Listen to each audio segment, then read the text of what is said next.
পৃথিবীর তৃতীয় বৃহত্তম দ্বীপ হল বর্নিও। রহস্যে ঘেরা এই দ্বীপের বিশাল রেইন ফরেস্টের পুরোটা জুড়ে যেন রহস্যের আনাগোনা। বর্নিও রেইন ফরেস্ট প্রায় 4,27,500 বর্গ কিলোমিটার এলাকা জুড়ে বিস্তৃত। আর এই বিশাল বনের ভেতর যুগের পর যুগ ধরে বসবাস করে আসছে পেনান উপজাতি। পেনান উপজাতির লোকেরা এই বনের ভেতর কি করে টিকে আছে, তারা কি খেয়ে জীবন ধারণ করে, আধুনিক সভ্যতার মানুষ সেখানে গেলে তাদের সাথে কি আচরণ করে, জঙ্গলের ভেতর তাদের প্রাচীন জীবন ইত্যাদি সম্পর্কে জানবো আমাদের এই পর্বে। পেনান উপজাতি হলো বর্নিওর গহীন জঙ্গলে বসবাসকারী এক যাযাবর শিকারী জনগোষ্ঠী। এদের জীবনধারা, সংস্কৃতি এবং বনজীবনের সাথে গভীর সম্পর্ক তাদের অস্তিত্বকে এক অন্যরকম করে তুলেছে। তারা তীরের মাথায় বিষ লাগিয়ে ব্লো পাইপে ফু দিয়ে শিকার করে থাকে। বিশেষভাবে কয়েকটি গাছের আঠা ব্যবহার করে থাকে, যেমন ইউপাস, আন্ত, মেরপাতি, ইপো ইত্যাদি। একজন পেনান মানুষ ইপো গাছ থেকে আঠা সংগ্রহ করছে। ইপো গাছের আঠা অত্যন্ত বিপজ্জনক। এটি কার্ডিওটক্সিক, অর্থাৎ এটি হৃদযন্ত্রের উপর প্রভাব ফেলে এবং হৃদযন্ত্রের কার্যক্রম বন্ধ করে দেয়। পেনান উপজাতির লোকেরা লোহা সংগ্রহ করে বাইরের মানুষের কাছ থেকে বিনিময় প্রথার মাধ্যমে। অন্যরা পেনানদের লোহা দেয়, বিনিময়ে পেনানরা রজন, পশুর চামড়া এবং হস্তশিল্পের মতো মালামাল প্রদান করে থাকে। পেনান সম্প্রদায় তীরের মাথায় ইপো গাছের আঠা লাগিয়ে শিকার করে।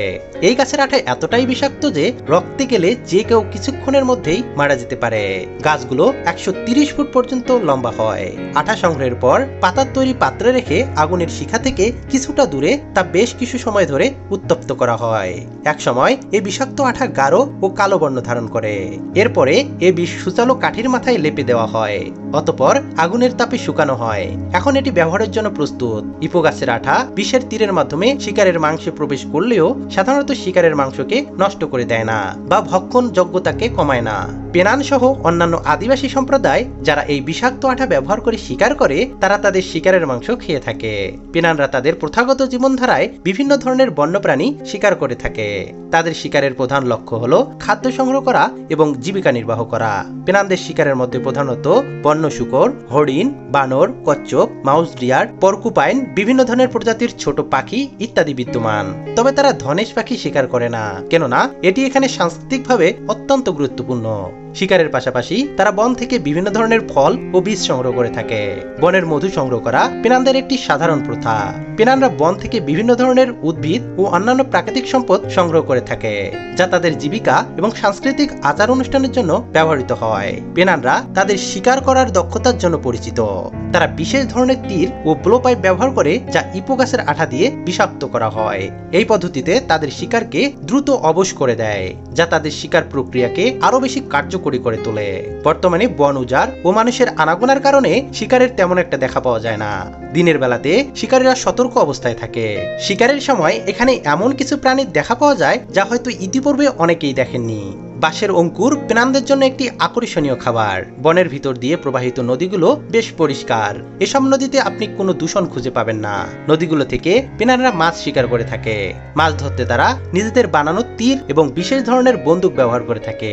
বড়শি দিয়েও এখানে মাছ ধরা যায়। এসব জায়গাতে মাছের পরিমাণ অনেকটাই বেশি। বড়শি দিয়ে একটি মাছ পাওয়ার জন্য আপনাকে মাত্র 3 সেকেন্ড অপেক্ষা করতে হবে। পেনান জনসংখ্যার একটি উল্লেখযোগ্য অংশ তাদের ঐতিহ্যবাহী জীবনধারা ছেড়ে দিয়ে শহর ও গ্রামে বসবাস করতে শুরু করেছে।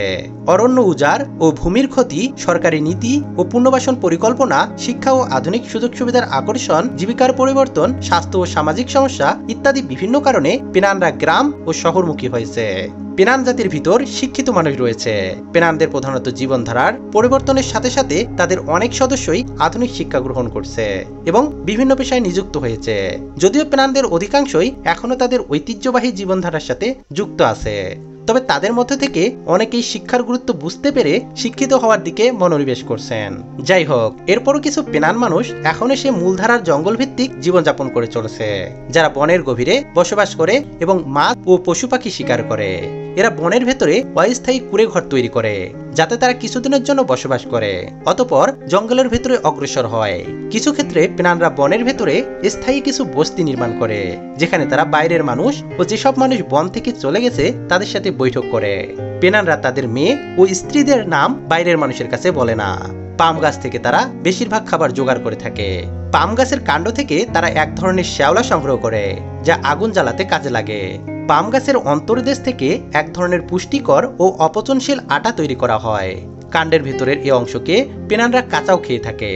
বনের ভেতরে অন্যদের বিভিন্ন বার্তা দেওয়ার জন্য পেনানরা কিছু গাছের তৈরি নকশা বা মডেল ব্যবহার করে থাকে। যেমন এটির অর্থ এই দিকে শিবিরে পর্যাপ্ত খাবার রয়েছে এবং এখানে আপনি আমন্ত্রিত। এটির অর্থ আমরা নদীতে মাছ ধরছি। মালয়েশিয়া সরকার বনের ভেতরে জাতীয় উদ্যানে পেনানদের কাজের জন্য ব্যবস্থা করে দিয়েছেন। তাদের থাকার জন্য এখানে তৈরি করে দেওয়া হয়েছে লং হাউস, যেখানে পেনানরা জায়গা ভাগাভাগি করে বসবাস করে। এখানে তারা বেতের তৈরি জিনিসপত্র তৈরি করে থাকে। এসব লং হাউসে পেনানরা আনন্দের সাথে বসবাস শুরু করছে বিষয়টি এমন নয়। মূলত মালয়েশিয়া সরকার তাদের থাকতে বাধ্য করেছে। এখনো অনেক প্রাচীন পেনান তাদের পূর্বে জঙ্গলে কাটানো রোমাঞ্চকর জীবনকে ভুলতে পারেনি। তাদের স্মৃতিতে এখনো উকি দেয় সে সময়ের ঘন বন, যার কারণে তারা ঠিকমতো আকাশ দেখতে পেত না। আর এই কারণেই তারা তখন দিন মাসের হিসাবও রাখতে পারত না।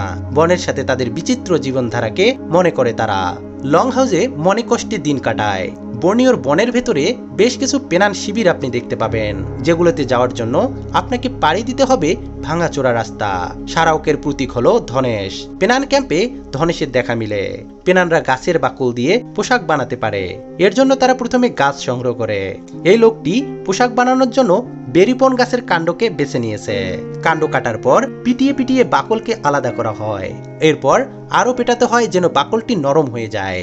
এভাবে তারা তাদের ঐতিহ্যবাহী পোশাক তৈরি করে, যদিও তারা এখন কাপড়ের তৈরি পোশাক পরিধান করে। বর্নিওর জঙ্গলে প্রচুর পরিমাণ সাপ রয়েছে, যার ভেতর অনেকগুলো বিষধর।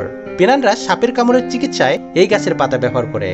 পেনানদের ভেতর বানর প্রতিপালনের বিষয়টি লক্ষ্য করা যায়, কেননা এই সব বানরগুলো কোনো বিপদ টের পেলে পেনানদের জানিয়ে দেয়। জঙ্গলের ভেতর তারা কুড়ো ঘর বানাতে পারে মোটামুটি 1 ঘন্টা সময় ব্যয় করে। ঘর বানাতে তারা এমন এক জায়গা পছন্দ করে যেখানে মশা কম, জায়গাটা কিছুটা উঁচু এবং আশেপাশে কোনো পচনশীল গাছ নেই। ঘর বানানোর জন্য যাবতীয় উপকরণ এই বন থেকেই পাওয়া যায়, তাই কোনো রকম টাকা করে এখানে খরচ করতে হয় না। এই জঙ্গলে প্রায় প্রতিদিনই বৃষ্টি নামে, তাই তারা সহজেই দহনযোগ্য কাঠ কেটে আগুনে শুকিয়ে রাখে। খাবার খাওয়ার জন্য তারা এক ধরনের কাঠি ব্যবহার করে থাকে, যা বেশ সহজে ও দ্রুত তৈরি করা যায়। পেনানরা জঙ্গলে আগুন জ্বালাতে প্রাচীনকালের মতো পাথরের ব্যবহার করে থাকে। ছুরি দিয়ে পাথরের উপর আঘাত করার পর আগুনের স্ফুলিঙ্গ শ্যাওলার উপরে পড়ে এবং আগুনের সৃষ্টি করে। রাতে আলো পেতে তারা গাছের লতার তৈরি মোমবাতি ব্যবহার করে। এমন মোমবাতি প্রায় 1 ঘন্টা আলো দিতে সক্ষম। পেনানরা শিকার করতে ব্লো পাইপ ব্যবহার করে, যা তৈরি করা হয় আয়রন ওর দিয়ে। এই ব্লো পাইপ বানানো বেশ জটিল ও সময় সাপেক্ষ কাজ। ব্লো পাইপগুলি ব্যবহার করে মোটামুটি 100 ফুট দূর পর্যন্ত নিশানা লাগানো সম্ভব। শিকারে তাদের প্রথম পছন্দ বন্য শূকর হলেও তা এখন আর তেমন একটি পাওয়া যায় না, তাই পেনানরা বাধ্য হয়েই পাখি শিকার বা এই ধরনের ছোটখাটো শিকার করে থাকে। বিষ ব্যবহার করার কারণে এই ছোট শিকারগুলো অতি তাড়াতাড়ি মারা যায়। পেনানদের বাচ্চারা সহ বিভিন্ন বয়সী পেনান মানুষ রাতের বেলা শিবিরে একত্রিত হয়ে টেলিভিশন দেখে। জঙ্গলের উদ্ভিদ, এখানকার আবহাওয়া, পরিবেশের প্রতি তাদের মমতাবোধ, বনের ভেতরের জীবন, এখানে সৃষ্টির সমস্যা এবং সেসবের সমাধানের জ্ঞান পেনানদের কাছ থেকে নিয়ে উপকৃত হওয়া যেতে পারে। হয়তো পৃথিবীর মানুষ পেনানদের কাছ থেকে এসব বিষয় জানার জন্য একদিন আগ্রহ দেখাবে, কিন্তু হয়তো দেখা যাবে সেদিন আর অবশিষ্ট কোনো পেনান পরিবার জঙ্গলের জীবনে নেই।